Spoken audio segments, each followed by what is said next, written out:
பூஜை எல்லாம் பண்ணிகிட்ருக்காங்க. 30ஆம் தேதி அன்னைக்கு இந்த கும்பாபிஷேகம் நடக்குது.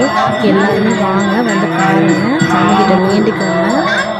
உங்களோட பிரார்த்தனையை கண்டிப்பாக நீங்கள் வேண்டினது நிச்சயமாக நடக்கும்.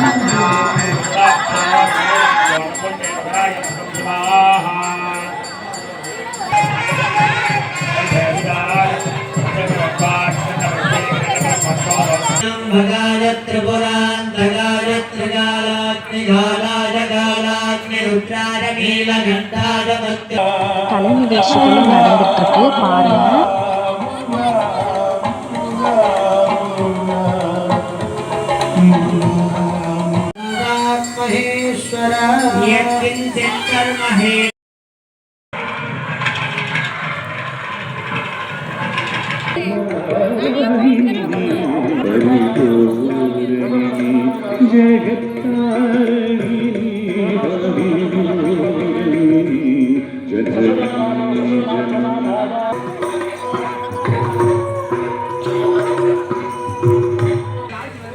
ஆரிகால யாகவேள்விகள் நடைபெற உள்ளது.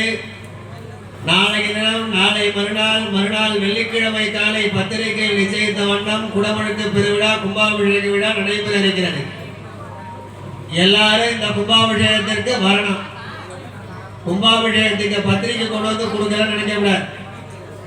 ஊர் மக்கள் எல்லாரும் இந்த கும்பாபிஷேகத்திற்கு வந்து நம்ம இல்லத்தினுடைய கல்யாணம் அப்படின்னு சொல்லக்கூடிய பெருவிழா, சிவபெருமானுடைய ஒரு கல்யாணம் தான் இந்த கும்பாபிஷேகம்.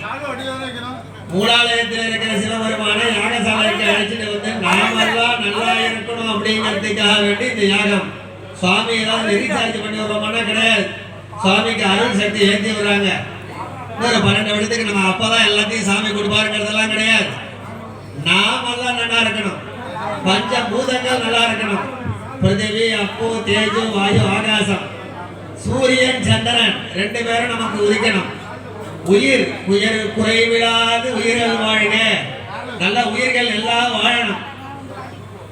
இப்படி எல்லாம் நாமெல்லாம் க்ஷேமமா இருக்கிறதுக்கு தான் இந்த கும்பாபிஷேக பெருவிழா நடைபெறுகிறது. இப்பொழுது அனைத்து யாக குண்டங்களிலும் சமகாலத்திலே மகா பூர்ணாவதி, தீபாராதனை, உபச்சாரங்கள் நடைபெற இருக்கிறது. அனைத்து பக்த கோடிகளும் அமர்ந்து எல்லாம் வல்ல ஸ்ரீ சௌந்தரிய நாடிக அம்பிகா சமேத சிவலோகநாத பெருமான் திருவருள் பெற வேண்டுகிறோம்.